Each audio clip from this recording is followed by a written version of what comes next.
Welcome back. I hope you all had a good lunch. A few of you I know weren't able to get something, so apologies on behalf of all of us for that. Microsoft are very kindly providing a free lunch, but I think we'll have to adjust the numbers for tomorrow to make sure everyone's satisfied. Now, for the next session, I'm going to talk about how Teams works with Exchange and Skype, which seems like a weird sort of topic. You know, if you're talking about Teams, we want to go to the cloud. Talking about Exchange Server and Skype for Business seems almost like we're going back into the past. But really, this is one of those key prerequisites where when I talk to customers and they've just tried to use Teams in the organisation, I had one CIO speak to me and he said, Microsoft had shown us it all working, it all looked great, and then when we tried it out, half of it didn't work and we hadn't got all those features that had been shown. And sometimes that might be Microsoft just showing you the latest and the greatest, but often that's because some of these bits that have been done haven't been, some of these bits that are in place, legacy systems that you're on at the moment, haven't been configured so that it all works together well. So, you know, that can be meetings not showing up the way that they were supposed to be, or messages that don't arrive in the right place, where you've still got people talking to each other on Skype for Business, and then a whole new world of people that are talking to each other using Microsoft Teams. And by doing some of this properly, we can avoid things that will cause users to go, this tool lives in its own little world, you know, it doesn't work the way it's supposed to. We can try and make the experience as good as possible. So in this session, I'm going to go through two different things. And we're going at a high level because this isn't a day about how to migrate your mailboxes to the cloud or how to build out an on-premises integration with the Microsoft Cloud for integrating your calling systems and integrating your contact centers with Teams. This is really to try and give you the basics of what you need to really consider before you start using Teams if you've got Exchange on-premises or you've got Skype for Business or Link Server 2013 in place today. So we're going to talk about where Teams fits with Exchange and Skype for Business.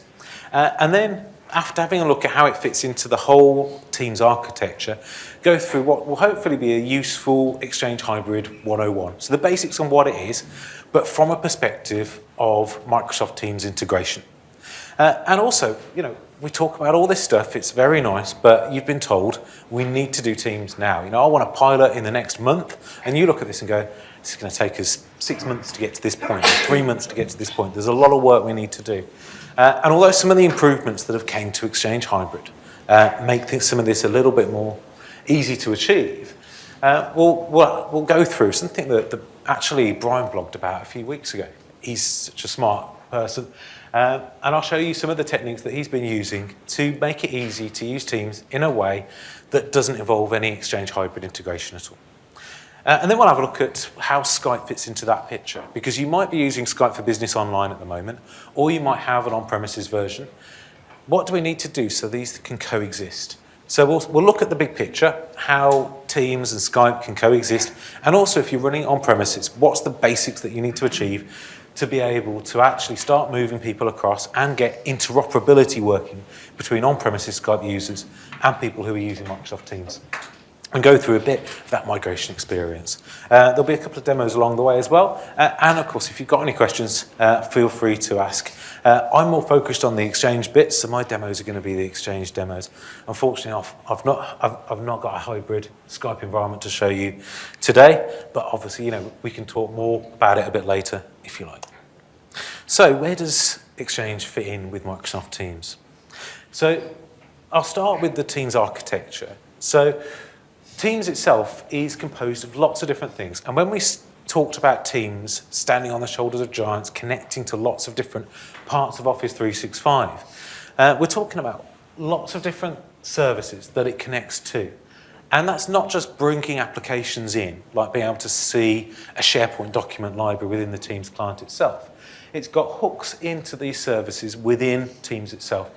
So the Teams application on the desktop and on the web, they're all effectively a standalone interface that connects in either directly into services, like being able to access OneNote notebooks, being able to use Office Online Server or Office Online to show and edit in real time on documents, connecting directly into OneDrive for Business and SharePoint, but also through some core Teams services. And those services connect in to services like Microsoft Exchange. They connect into the underlying Skype for Business next generation engine that's powering our calling and our meetings and our chat. And it plugs in behind the scenes to services like Microsoft Stream. So when we record meetings, it's doing the heavy lifting of recording that meeting and publishing that to the Stream services. And under the hood, really at the back end, we've got some of these engines that are dealing with data loss prevention. If we're doing DLP inside Microsoft Teams, then it's using Exchange behind the scenes as the service that it pushes those messages through to see whether they trigger certain policies. If we want compliance to happen, if we want to store or retain messages, perhaps we need to put a hold on every chat that happens within the business for maybe 5 years or something like that, then it goes into Microsoft Exchange as the back-end place where that gets stored. So all of that chat history, it journals it off and sends a copy. But all of this happens behind the scenes, not within the client itself. And for Exchange itself, we've got our interface into the service here, where we've got the web client, desktop apps, mobile apps, all accessing Microsoft Teams. And once they get into Microsoft Teams itself, that back-end access to things like calendars happens through Teams. Teams is the thing that connects directly into our calendar, wherever it might be, Microsoft Exchange, and things like connectors, where we get messages pushed. If we've got a Jira connection that's pushing changes to one of our channels, that goes through Exchange server itself, pushes that through Exchange, and then back into our Teams channels. And for information protection, where we've got that DLP engine, again, Exchange sitting there as the back end. So it's core really to Teams actually functioning. Without Microsoft Exchange, in some form or other, and even if we're running Exchange on premises, we're still able to use Teams. Without Exchange at all, Teams doesn't really function and work. And this slide from Microsoft shows what the differences are if we're still running our mailboxes on premises. So I've simplified this a little bit because you've got different versions of Exchange Online. Microsoft run Exchange Online as a multi-tenant service, the worldwide service that we all access. There are stricter versions for a version of it in Germany, government versions in the US, dedicated versions that some large clients use as well, and they also have similar levels of what does and doesn't work. Now, because it's a service that was designed as a cloud-first service, everything works if you've got all of your email inside Office 365. We get a tick for everything. Whether we're running an E1 license or above, we can use it. As long as the person's got a mailbox, of course. If we're on premises, then we've got a few greens, like here, the core of Teams, the team and channel management, the team chats themselves. They'll work wherever the mailbox is without any issues. But really, we've got a lot of orange and red areas that we need to be concerned about. So if we want things like e-discovery to work, legal hold and retention to work, they will. And if we want e-discovery cross-premises to work, they will. But we need to make sure that we're actually meeting the minimum requirements. Now, for some of these, like compliance, if the mailbox is on premises, then what Microsoft will do in the background is provision a hidden shadow mailbox inside Office 365 that's used to store that compliance data rather than it being in your Exchange 2010 mailbox or wherever. But if we want some of the more interactive functionality to work, particularly calendaring and modifying things like the user profile picture, then we need to make sure that if the mailbox will stay on premises, we're running a modern version of Exchange. And by modern, that isn't just in support, that is Exchange 2016 or Exchange 2019 with hybrid enabled. And the reason for that is because Teams itself, it's written to be a modern service, and the bits within Microsoft Teams where it looks at where a user's mailbox, don't use the traditional way that older Outlook clients, your ActiveSync client on your mobile phone use. They use a new service called Autodiscover version 2. Autodiscover version 1, it's quite a slow protocol. It first of all looks up the root domain of the company, then attempts to connect to it. It attempts to authenticate, usually using the username and password. Once it's finally found the right place, after looking at the company's on-premises domain, then skipping to Office 365, getting redirected to the right tenant to then connect and retrieve the mailbox settings. then it would show the mailbox or tell the client where the mailbox is. The newer version of Autodiscover, version 2, uses a simpler protocol so it can quickly get to the mailbox. Now that simpler protocol only exists in Exchange 2016, CU3 or above, and Exchange 2019, and of course Exchange Online. So Teams itself, even if we've got all the hybrid stuff set up in the background, Teams itself isn't able to connect to on-premises Exchange, which means that we don't get all of the functionality. So we need to make sure that we've got all these things in place if we want e-discovery to work, if we want Teams, channel management, if we want calendar access to work. On the right-hand side, though, we will never be able to get everything up and running. So if we want to be able to access on-premises contacts, then we'll need to move the mailbox online. If you're using things like the Azure voicemail, cloud voicemail services, again, the mailbox needs to be in the cloud. And functionality that many people might find very essential, being able to add and configure tabs to your chats, being able to add and configure connectors, you need to move the mailbox into the cloud. So before I get into a bit of a demo, I'm just going to go through a quick hybrid 101. So why would you want to put Exchange Hybrid in? Well, if we're looking at this apart from Microsoft Teams, then it is the way that when you start off with Office 365, usually the first workload you move will be email. That's the service that you can move behind the scenes without needing to consider too much about user adoption. We don't need to walk around all of our offices or train people up on how to continue to send email. If we're going to extend to Office 365 and move mailboxes, then we'll expect that that experience will be pretty much the same that they always used to have. If we're planning a Teams project a bit further down the line after moving email, then getting this part right is a good foundation because people won't see big changes. You know, no one's ever went, you know what, we've got modern attachments, that's changed the entire way that we work in the business. They'll probably, after moving their mailbox, still send as many emails, if not more, especially if they've got a big 100 gig mailbox. But if we get it right, then it should be a simple transition. And it gives us those building blocks that we can build upon. And hybrid is the best way to migrate because when we migrate a mailbox through the hybrid experience, then they don't lose their offline cache, the mailbox can move, and the user effectively starts up the next morning after we've moved the mailbox, and they'll be straight in. All of the mail that they've cached on the laptop, if they're out on the road, will still be there. They might have to download a new copy of the offline address book, but apart from that, things should stay as they were. Their contacts will be there, their nickname cache will still be present. It should to them seem almost like they've been moved between Exchange versions or someone's had to move their mailbox from server to server overnight. If anything, on an older client, they might see a prompt saying an admin has made a change and you need to restart Outlook. That's about it. So it's the best migration experience and it gives coexistence. So it's not full coexistence, but it gives some key areas. So the core of that is things like shared mailboxes where if people have got shared mailboxes on premises, people can access them after they've moved to the cloud. We can see people's calendars. We've got a full organizational-wide global address list. Some areas can be configured but aren't supported, like read-write access to calendars. So we still want to move people like PAs and the executives together so that they can still work together in a normal sort of way. So there's still some planning around it, but all of the tools and all of the procedures to do this are really sort of well known. So if you're using a service like Microsoft's Fast Track service, then they've already written tools that you can use and consume to help discover the sharing within your organization. And as long as you're running Exchange 2010 and above, and some organizations are still on Exchange 2010, you've got until January before it goes out of support, then you can implement hybrid. It was designed with that there. So if you are moving to the cloud, what we don't usually recommend is putting in a newer version of Exchange if you've already got something that's hybrid capable. And if you are running an older version of Exchange, putting in Exchange 2016 to act as the hybrid server isn't going to do all the magic you want for Teams either.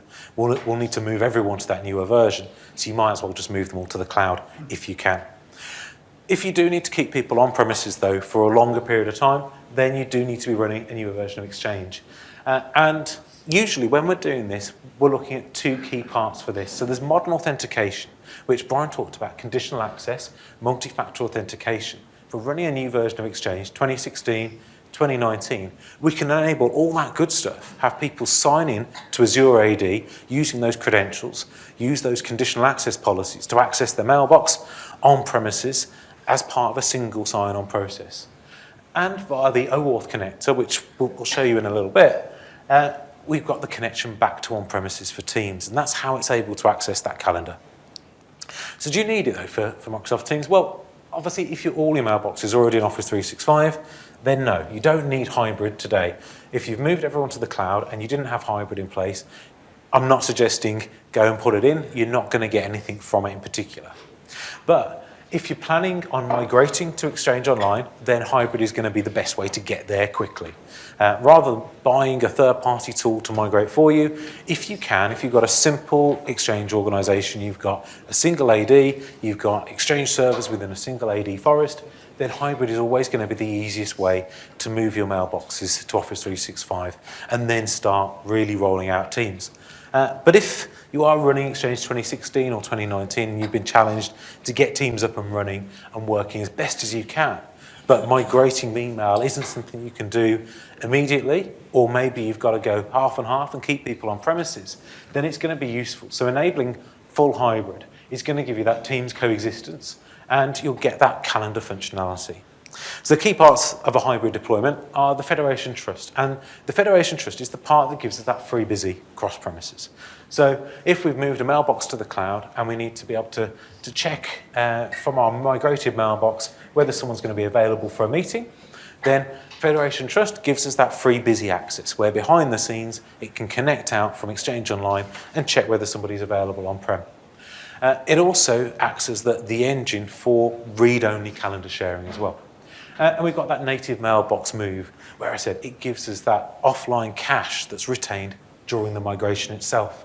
With the native mailbox move as well, we get an easy trick that everyone should obviously take advantage of, which is that we can move the mailbox in online mode, which means if you've got 100 people and they've all got to be migrated on a Monday morning, and some people have got a 100 gig mailbox and some people have got a 1 gig mailbox, we can pre-synchronize their mailboxes to Office 365 first, and then at the time we want to cut over. Now, admittedly, sometimes this can take a number of hours. It could take 4 or 5 hours to cut over that 100 people because Exchange Online is going to put those into a schedule to do, but we can cut them over at effectively the same period. We don't need to wait to synchronize or plan to synchronize 100 gig mailboxes over a single evening, for example.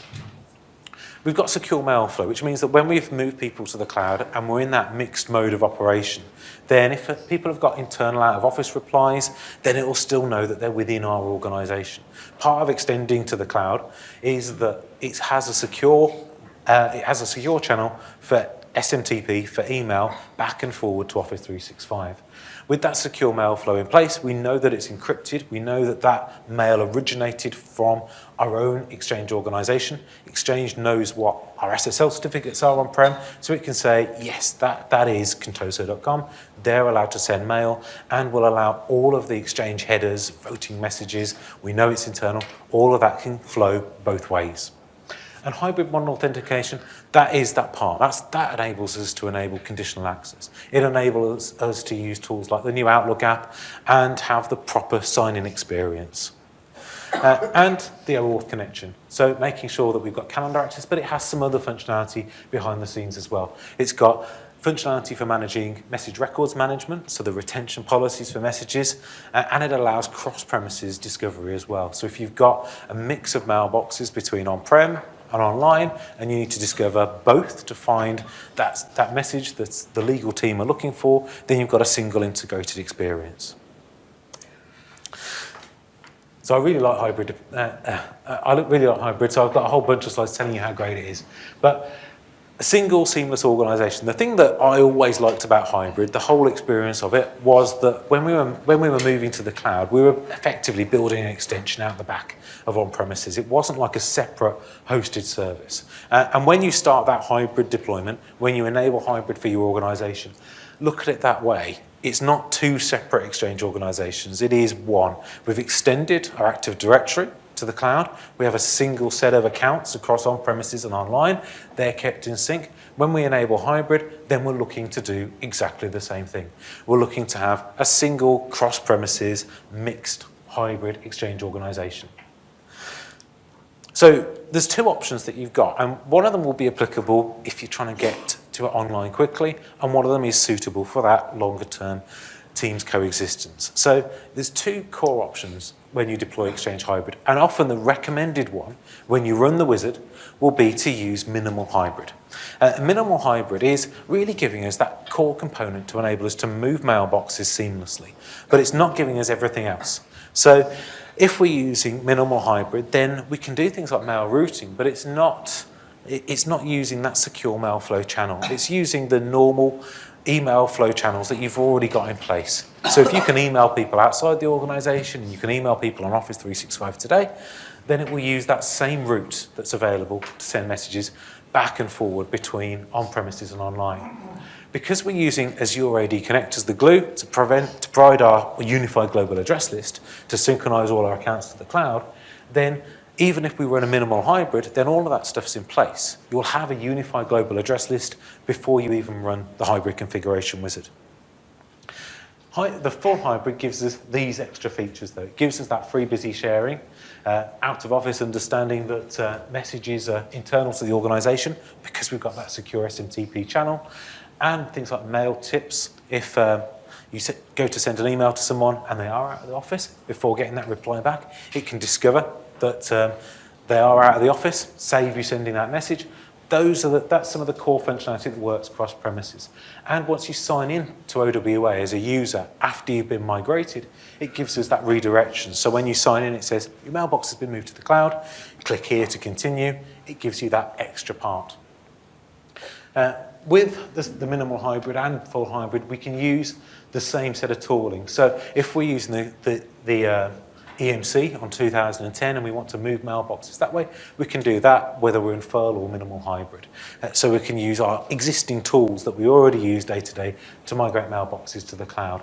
And if we need to move back from hybrid, if we've moved someone to the cloud and for some reason things have all went wrong, then we can move the mailbox back to on-premises, solve that issue, and then attempt to move them again. And the core part, we get that OSC redirection, whatever happens. But the simple hybrid isn't going to give us the features that I'm going to show you in just a minute with Teams. Now, one of the most challenging parts of implementing Exchange Hybrid has always been setting everything up so you're ready to move to the cloud, because the key parts you usually need if you want to be able to move a mailbox or you want calendar coexistence to work is to have Exchange published to the outside world with valid SSL certificates. So that usually means if you're currently running Exchange behind the firewall and you're using internally issued SSL certificates, or you haven't potentially got everything configured the way you need it to for Office 365, then you'd need to start your project by ordering new SSL certificates, changing your external namespace so you've got something that's valid to the outside world. So if you were using mail.contoso.local today for OWA, you might need to rename that to mail.contoso.com, order a valid SSL certificate, set up auto-discover, then configure firewall rules to allow it to be published. Some organizations might need to put in place new load balancers or reverse proxies to enable connections from Exchange Online to go inside into your organization and reach your Exchange servers. And that can take some time. So what Microsoft realized was, well, this is the bit that stops people moving. And obviously what they would like people to do is easily move to the cloud.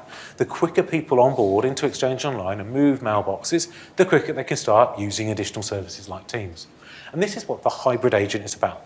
So if you've used some of the Azure services that come part of Azure AD Premium, you might have seen Azure App Proxy. And that's the foundation for this. And what it allows us to do is install an application on premises that signs into our tenant. And it reaches out and says, whenever there's a connection from a service in Azure, or whenever there's a connection from Exchange Online in this case, then I'll proxy that connection and take it in. So it enables us to publish a long URL to the outside world without actually configure any firewall rules. What we need is the agent itself, the hybrid agent, to be able to reach out to Office 365 and make an outbound connection. It'll sit there and wait for Exchange Online to make an inbound connection. It'll hit the hybrid agent's URL, which is a big, long string under ms@proxy.net, and then it'll bring that connection back to on-prem. It avoids us needing to publish anything to the outside world for things like OAuth, for the calendar sharing, FreeBusy, and mailbox moves. And it enables us to avoid having to buy new SSL certificates, effectively simplifying the hybrid deployment itself. We put the hybrid agent in place. It's the recommended way going forward. We can put multiple ones on if we need high availability, and we're able to make sure that we have avoided what's usually quite a complex step for enabling hybrid. This core part should enable things like the OAuth relationship to work, which mean that we can see our team's calendar. So I'm going to go and give you a quick demo of what this looks like. So I'm going into my own tenant here, and this is my hybrid tenant at the moment. And let's duplicate that. There we go. And this is Exchange 2016, and we're looking at the Exchange Admin Center. And this is where an Exchange administrator usually manages their on-premises mailboxes. And at some point, they'll have went into this, and they'll have went in, and they'll have gone to the hybrid button. And on the hybrid server itself, they'll have ran the hybrid configuration wizard. And the hybrid configuration wizard is the core that's set up our organization for hybrid. So this is already in place, and it's already working. So I'm not going to break it because the next part of my demo won't be very impressive then. But the core is pretty simple. There's usually a lot of planning that goes around this, but the hybrid configuration wizard is a desired state configuration engine. We're defining within this wizard what we want our hybrid to look like, where we want it to connect to and from. And once this is configured and in place, or once we've defined what the configuration looks like, it goes away and makes all the configuration changes so that hybrid works. And it's very simple to use. So I've got my hybrid configuration wizard here. It's picked a server. I also pick where it's going to connect to, what type of Office 365 it's going to connect to. As I talked about earlier, we've got a variety of different places that Office 365 is hosted. And we'll go through this wizard and we can sign in and set all of the settings that will define the type of relationship. For example, that minimal or full hybrid, which servers we're going to use for mail to go in and out of our organization, and we'll decide whether or not we'll use that hybrid agent as the way to get into our organization. Once that's in place, we can start to move people to Office 365. So here I've moved a few different people. I look in my user interface. I have a single view of people who have the mailboxes on-prem. Those are listed as users. So my on-premises account, which I'll show you in a minute, is there's on-premises mailbox, Office 365 account. They've been moved to Office 365. So we see that single view of the world. And when I go and migrate people, then I won't do that from here on premises. I'll do that from the Exchange management tools in the cloud. Now, once I've configured hybrid in place, one of the things that we'll do as part of that setup process is configure this relationship for teams to use. And this will be the OAuth configuration where we're setting up a service account or an application account for it to be able to connect from Exchange Online to on-premises. Once that's in place, we don't need to have a username or password type relationship for teams to actually work. So here I've got an on-premises mailbox. That is that on-premises mailbox we saw there. And this is simply outlook.exchangelabs.co.uk. This is a server in my garage at home. So it's not in Office 365 at all. And here we've got my example appointment later on today at the Reactor in London. Now, if I go into Office 365, then I've got Microsoft Teams, and this is the account that relates to it. This is the synchronized account put into Office 365 by Azure AD Connect. And I've not moved the mailbox yet, but I've got hybrid in place. So I've got on-premises account here. I've been able to set my picture because I've got hybrid set up, and I'm able to access my Teams as normal. Now, because I've got hybrid in place, and this is the bit that won't work if we don't have this configured, I'm able to go to my Meetings tab, and It doesn't look impressive, and it's not even meant to. It's meant to just work. So if I click on this appointment, behind the scenes, when I showed you the architecture slide earlier, what's happening is that those team services in Office 365 are making that connection out to my server in my garage at home. It's not happening from the client here. It's not attempting to access that here at all. So it gives me the kind of experience that your users will just expect to happen, where I can go in and I can schedule a meeting. Let's pick from 3 o'clock. So actually, let's pick 3 till 4. And if I put in test meeting, this will hopefully, fingers crossed, be entirely mundane and just the normal experience. If you're using Teams today and you moved everyone to the cloud, you're not expecting this to be any different to what you'll do today. I press schedule. In the background, whirs away and schedules the meeting. If I go and look in my calendar on premises, it's made that connection behind the scenes and created the meeting itself. And that should not impress you. It's just working. And how long did it take to set up? Yeah, you don't need to, really don't need to. It took about, 20 minutes to set up that OAuth relationship. But we needed to have Exchange 2016 in place. So if you're running Exchange 2010 today and you just want that to work, then either move the mailboxes to the cloud or do all the other prereqs, install Exchange 2016, move all your mailboxes to it, maybe upgrade to 2019 as well. And at the end of your 6-month or longer project, you'll be able to click meetings. It shouldn't look impressive, but it's what people will expect to happen. Because if I break hybrid, or if I hadn't got hybrid in place, and I did think of a few different ways to do this, but there's not a simpler one. I'm just going to stop the web services, going to stop OWA, going to stop publishing Exchange to the outside world to simulate what it would be like if we didn't have this configured or available. And this might be the experience, or similar to the experience you'll have if you're running Exchange at the moment and you've just spun up a Teams trial and someone's done the identity sync for you and put that in place. But then you've used Teams, and it's not working. And you, like that CIO that said to me, we tried Teams, it didn't look anything like the version Microsoft showed us. All of it was broken and missing. So if I go back to this now, I'm not going to click on the Meetings tab yet. I'm just going to refresh the page. And you'll see it's not unintelligent. It's been able to detect that we haven't got access to meetings. It can't make that connection out from the back end. So we just lose the Meetings tab altogether. And if we want that to work, then we'll have to put in OAuth, or we'll have to do something else.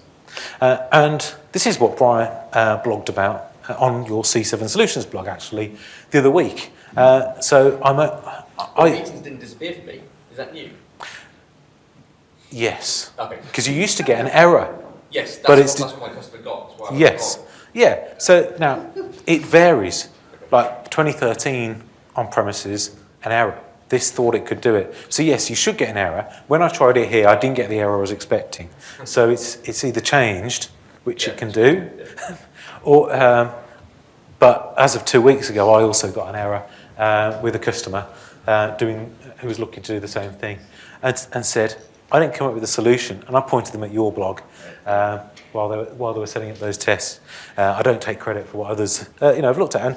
And what Brian did was Brian looked at a way to try and hide this programmatically. So we can use Teams app setup policies. This is fairly new. It's not in all of my tenants yet. In one it is, and one it isn't. So I'm going to show you the one where it does exist.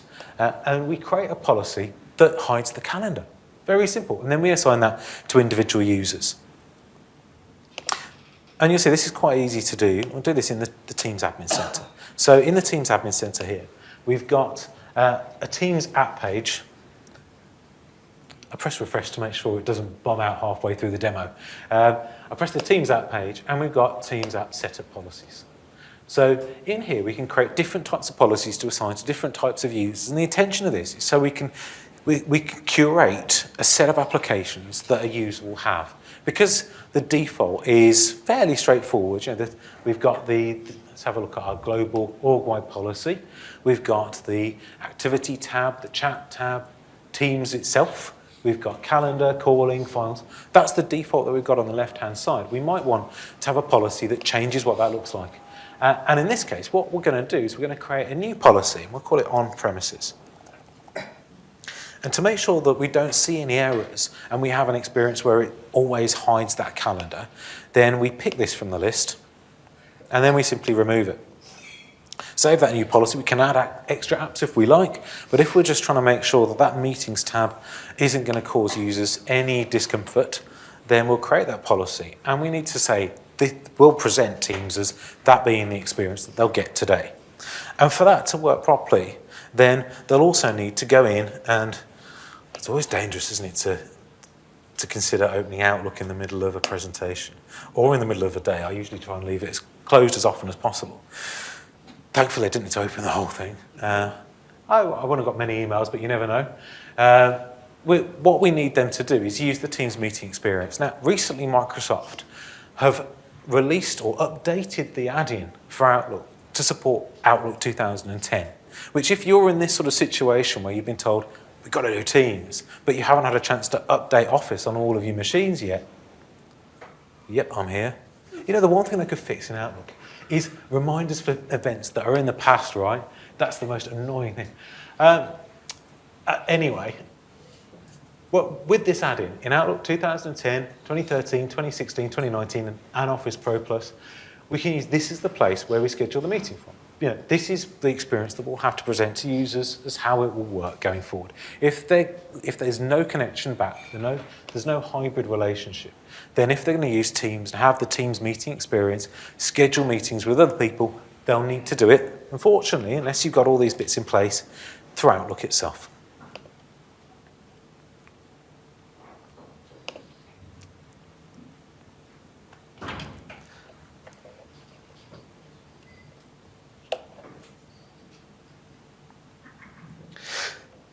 So, Exchange with Teams in a nutshell. So, number one, if you can, move mailboxes to Exchange Online. If you're running Exchange 2013 or earlier, that's the only way, if you're running an older version of Exchange, that you're going to get the full experience.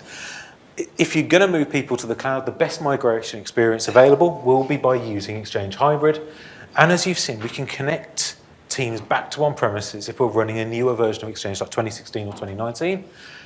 You'll need hybrid in place for that good Teams experience. But if you can't, use those Teams app setup policies as the key to try and make sure that you never see errors on user machines, and use the Outlook add-ins instead as the way to schedule meetings. So we're going to change gear completely now and talk about Skype and Teams and how we manage and move that transition across. So there's two different starting points for migration. Apologies for my icons. I've used them out of this new recommender design. It seems all right in some cases, but I thought that was a particularly rubbish picture that PowerPoint offered me up as a picture of a building. It really looks like something out of a Wreck-It Ralph or something. But it'll do. On-premises Skype for Business Server or Skype for Business Online. It's got a little picture of a cloud. And these two starting points are going to both require the use of Teams modes or the coexistence modes, which we'll talk about next. But at a high level, our processes are going to be similar wherever we're starting from. So if we're running Skype for Business Server on premises, then we're going to need to enable Skype for Business Hybrid first. You'll often hear about people running Link or Skype on premises and say, well, we'll just do a fresh cut over entirely. Now, Jason has worked on quite a few of these migrations where people have moved across and had the experience of both ways. So Jason will attest that it is far, far more painful if you leave out those steps and just go, we're going to launch from scratch over on Microsoft Teams and forget about our old Skype for Business deployment. The best experience is going to be if you enable Skype for Business Hybrid, first of all, and then migrate people to Skype for Business Online. And then for both of these, we're going to deploy that Teams client alongside Skype for Business, alongside Office. As of a week ago, this is starting. If you're just consuming Office Pro Plus from the cloud, it's starting to roll Teams into that for existing deployments. And for about 6 months, if you've installed Office Pro Plus as part of Office 365, it's installed the Teams client behind the scenes. So it might be, if you do nothing and have done very little setup for your Office deployment with Office 365, that Teams will automatically deploy in the background and be ready for you to use. But then we also need to do some configuration on the service side as well. Or Microsoft, if you work for very small organisation, Microsoft might decide to just do it for you. So you probably do want to get ahead of this. So Teams Coexistence uses different modes, and you'll see these referred to as Teams modes in the documentation. And here we've got the different types of modes and the experiences that are available. So when we're in Teams only mode, we're expecting everything to be, if you can't see all of that, don't worry, I've got a bit more explanation on the slides on the next pages, so you will be able to read it. When we're in Teams only mode, we're in the final state that we should be in. So if you're running Teams today and everybody's on Teams, then everyone should be in Teams only mode. You don't want to be in the bottom mode, which is Islands mode at all. But as we transition people across, Teams only mode will be the place that we're aiming to get to, where calls and chats live in Teams, we schedule meetings in Teams, and we've got access to Team channels as well. Now, if we're using Skype for Business with collaboration and meetings, or we're looking to use scenarios like meetings first, then the calls and chats will still live inside Skype for Business, but we'll use Teams for meetings, and we'll use it for our collaboration stuff. We'll use it when we're talking in our Teams channels, the core of Teams itself. If we're looking to use the collaboration only mode, Teams channels, and we want to use it as a group chat tool, but not for meetings, not for our chats, then we'll use Skype for Business with the Teams collab mode. If we're not ready to launch Teams yet in the organisation for some users, perhaps they're running on VDI and everything is working well, and it's going to be some time before we can launch that for them, then we can put them into Skype for Business only mode, which effectively depermissions them from using Microsoft Teams. The default position that a lot of organisations start in is Islands mode, and that's not the best place to be. And Islands mode, it is good if you want people to just try the tools, but it isn't particularly good in terms of user experience. You really need to set expectations correctly. And there's lots of problems that are associated with that, with people launching it, never launching it again, and messages landing in different places. But when you're in Islands mode, it is exactly that. There's the island where you're inside Microsoft Teams, where you chat to people who use Microsoft Teams. And then there's that other world, maybe the continent, where everyone on Skype for Business, they all talk on Skype for Business. And it could be that if you're running both clients side by side on your desktop, then you'll be getting messages from all sorts of different people, where the people using the Skype client, it arrives in Skype, and the people using the Teams client, it arrives inside Microsoft Teams. And if you're trying to avoid that confusion, when we talked earlier about trying to make sure that we just present like a smaller set of tools to people rather than more, then Islands mode isn't going to give you that. It's going to give that experience where if we don't set the expectations correctly for using this mode, then they're just going to see yet another tool you've launched to the business. When do I use Skype? When do I use Microsoft Teams? Why are my messages arriving in both? Now, if we give it a little bit of thought and go into one of these other modes, then collaboration and meetings mode fits well if you want people to continue to use Skype for Business. And you do also want to launch Teams. And if it is things like call recording, or you've got contact center users and you can't move voice services to the cloud yet from on-premises, but you do want to deploy Teams meeting room devices, you do want people to record their meetings in stream, you want transcription of meetings, you want all of the good new stuff, and you're willing to invest in newer meeting room technologies, then collaboration and meetings mode might be for you. And that's the one where Microsoft launched it, or announced at Ignite, meetings first, where they'll bring back that ability to schedule Teams meetings from the Skype on-premises client as well. Collaboration only mode fits well, perhaps if you are using things like VDI environments, or you don't want to move people from Skype meetings today.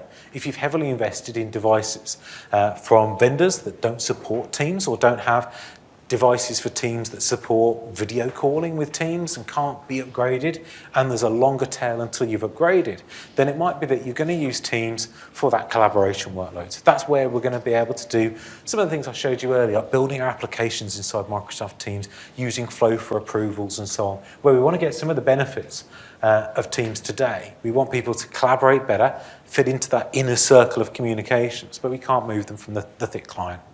But Teams only mode is where we want to get to, and that is going to be where everybody uses the client. And when we're in that mode, we're not looking at the whole organisation. We're looking at the people who have been switched into that. And once they've been switched, then that's the point that the client knows for things like Iron and Chat, that if they're talking to someone who's still on Skype for Business, who's in Skype only mode, then there's two-way communication. Now that coexistence does have its limitations, and it means that if somebody's using Teams and they're used to seeing Giphies, they're using all the full emoticons, emojis within the client, and they're having that full great experience, then some of that isn't going to traverse from Teams over to Skype because it doesn't support those capabilities. They're not updating Skype to work in the way that Teams does. So it's effectively going through some middleware in the middle that's dealing with the federation between both Teams users and Skype users. And areas like screen sharing. So if today people are screen sharing using Skype, if somebody's moved over to Teams only mode, although that has screen sharing between other people on Teams, then that doesn't work across the divide, nor do group chats. In those cases, it escalates that to a Skype multi-person meeting. It turns it into a Skype meeting as they're chatting. If we initiate a group chat, or someone on the Skype side adds another participant into it, or wants to do screen sharing. It's at those points during that coexistence where the experience is a little bit different, and we need to communicate what that's going to be like. It might drive you to try and move as quickly as you can over into Teams only mode. And escalating calls, all of those scenarios where we go from a one-to-one chat, and Skype, one of the best things it did was escalating from a one-to-one chat to a multi-person chat to a full meeting. Those don't work natively within the Teams client. Again, they'll be brought into that Skype for Business experience. So there is a high-level journey that you'll probably go on. And that is, first of all, if you're looking to move, you'll go and use Skype for Business for IM and calling, but then start using meetings and collaboration. But over time, the plan should be to have some strategy to move over into Teams only mode. Now, if you don't, then at some point, if you're not using anything complex that can't be dealt with yourself, at some point Microsoft are going to come along and they'll give you a date and they'll say, at the end of the month, we're going to upgrade you into Teams only mode, and you won't be able to go back. And if you get that notification, you've not got a good reason to tell them to stop doing it, or you miss it, then you might suddenly find that your organisation is upgraded at the end of the month or a set date to Teams only mode, and people are unprepared for it and things stop working. If you sign up for a new Office 365 subscription today, you'll start off in Teams only mode as well. So you've got to be aware of these modes, and you've got to plan for that change. And there's the simplest journey for moving, which is looking at the different groups of people. And we'll say there's, 4 different groups of users, cohorts of users, where we're going to help them prepare in all the different ways that they need to, help them understand the different scenarios. And if we can, then we might start with collaboration mode, get them ready for that experience so they can start to get some of the benefits, but then very quickly move them into Teams only mode. Once everybody's been moved over, that's the point that we can get to our end state, which is people no longer use the Skype for Business client at all. There's likely to be quite a long tail though of the Skype for Business client. Where I work, we are in Teams only mode, and I've been in Teams only mode for a number of months now, and I don't launch Skype for Business at the beginning of the day. But people still send me Skype for Business meeting invites from outside the organisation. So I'll look at 1 minute to the hour, and I'll be just about to join the meeting. I'll go, oh no, it's a Skype meeting. Click it, and I'll sit there when it whirs away, signing in the background. I still need the Skype client to be able to join those meetings, but I don't need it switched on a day-to-day basis. But because we don't have to move everybody at once, we can have different upgrade journeys for different people. And this can be down to the individual, but it's likely to be groups or cohorts of users that we're looking to migrate. And some of these people, we might let them have a play around with it in islands mode, where we're not planning on moving them across entirely, but and they might still need to use Skype for Business for day-to-day chats with other people in the business, but we don't want to move them into that mixed mode like collaboration or meetings mode, and they might not be ready for Teams only mode either. So we might put some people, it might be IT or a group that are friendly to the business, that you can properly prepare for what those limitations are and move them into islands mode. And it might be a different group of users that go into collaboration and meetings mode or a different mode. We can pick and choose what this upgrade journey is going to be like as we move people and we evaluate and we decide what's going to work well for us. And then as we upgrade, we might end up with some of the business on Teams only mode. So that could be People who have laptops and a mobile in the business, that could be 70% of our business, can move over to Teams only mode.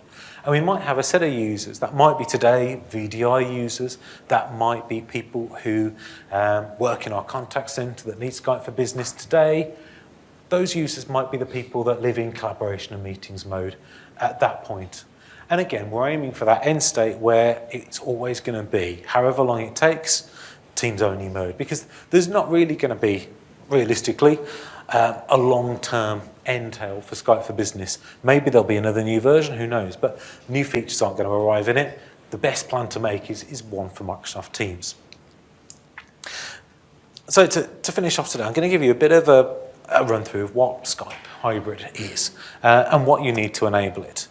As I say, I'm not the Skype for Business expert. The people that are going to talk to you about call routing, they're going to talk to you about voice policies, call diagnostics tomorrow. They're the Teams people that are focused on that. What I want to do is hopefully tell you about the basics of what you're going to need as a minimum to be able to start to consider moving people to the cloud.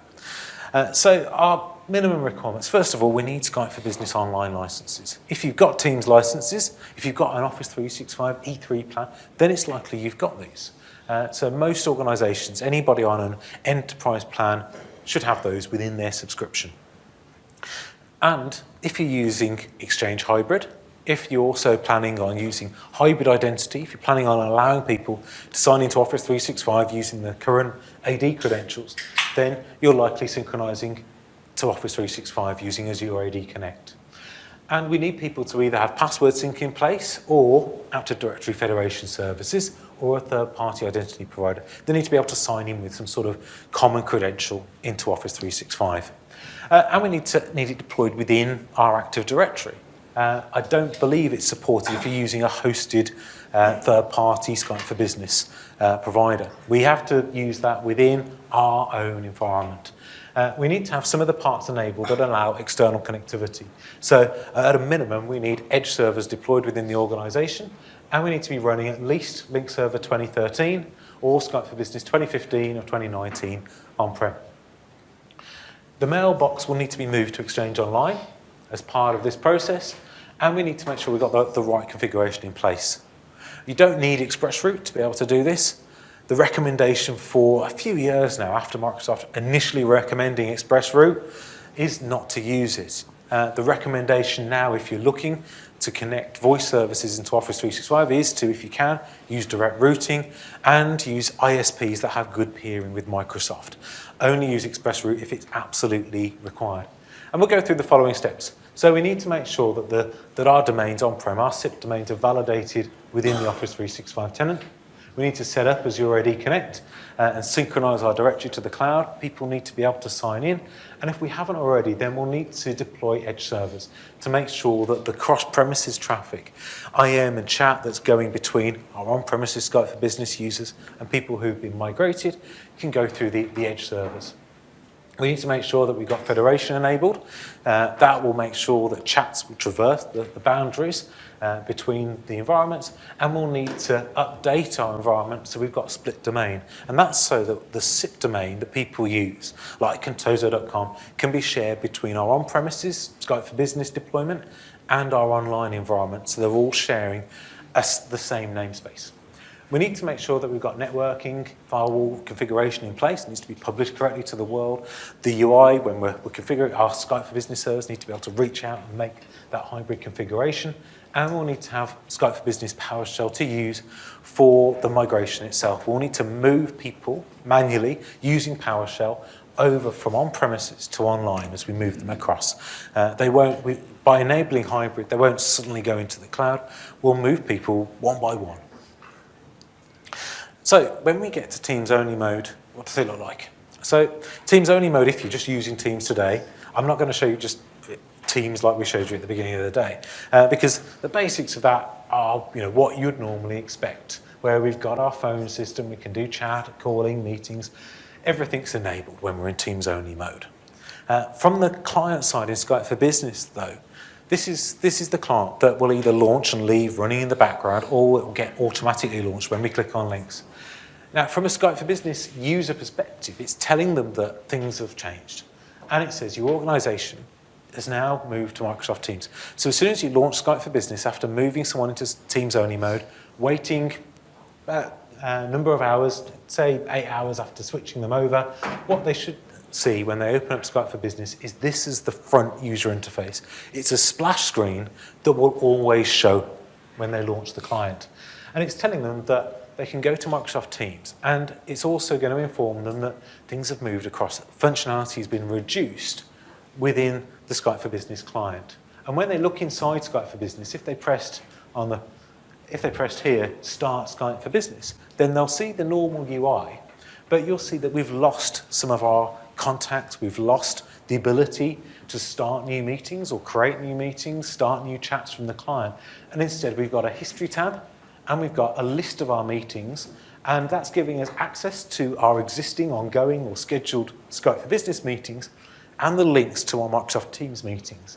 And if we click Go to Teams, or we press Join on the bottom link there for a Microsoft Teams meeting, that'll go straight into the Teams client itself. And this is the key part of it is, what we're not going to do is join a Skype meeting using the Teams client. We can dial into a meeting if it's got an audio conferencing number that we can use, but in general, the meeting client has to match the service that hosts the meeting. So the Skype for Business client will always be used to join Skype for Business meetings and escalated multi-party chats with people on Skype for Business. And we'll always use that Teams client to join the Teams meetings. If we use the Skype for Business client, when it's set up correctly, it's always going to redirect us into the Teams client. And they can always, we're not going to stop them from ever being able to launch the client itself. So they can always launch Skype for Business if they need to, because they still might get those meetings organised from outside the business. You can, if you want, allow them to use the web client for Skype for Business to join it and download the add-in, but the experience isn't really as good. It's better just to leave that Skype for Business client there and available. Should they want to use it, it doesn't need to launch every time they use the client though, or every time they use the PC. And a Teams user can always join the meetings the meetings that have been scheduled by the people. So if I look in my list of meetings for the day in Microsoft Teams, if it's a Skype for Business meeting, I'll click on the link in there and it'll go across to the side. So Skype to Teams in a nutshell, we've got the coexistence modes. Always use the coexistence modes to group different groups of users together so they get the right experience. Ideally, try and avoid islands mode. Make sure that you consider what mode people should be in, and if they're going to be in Teams only mode, make sure they understand they're going to get access to everything inside Teams. They're no longer going to use Skype for Business. Or if they're using one of those coexistence modes, like collaboration mode only or collaboration and meetings mode, tell them your chats will still be in Skype for Business. You'll still chat and call people from the Skype for Business client. But now we're launching all these great services in Teams and talk to them about the things they'll actually be able to do in Teams rather than all of the things that they won't. So up in about 15 minutes time is Brian, who's back on, talking about data protection and compliance for Teams. I'm going to go grab a coffee. If you've got any questions, give me a shout.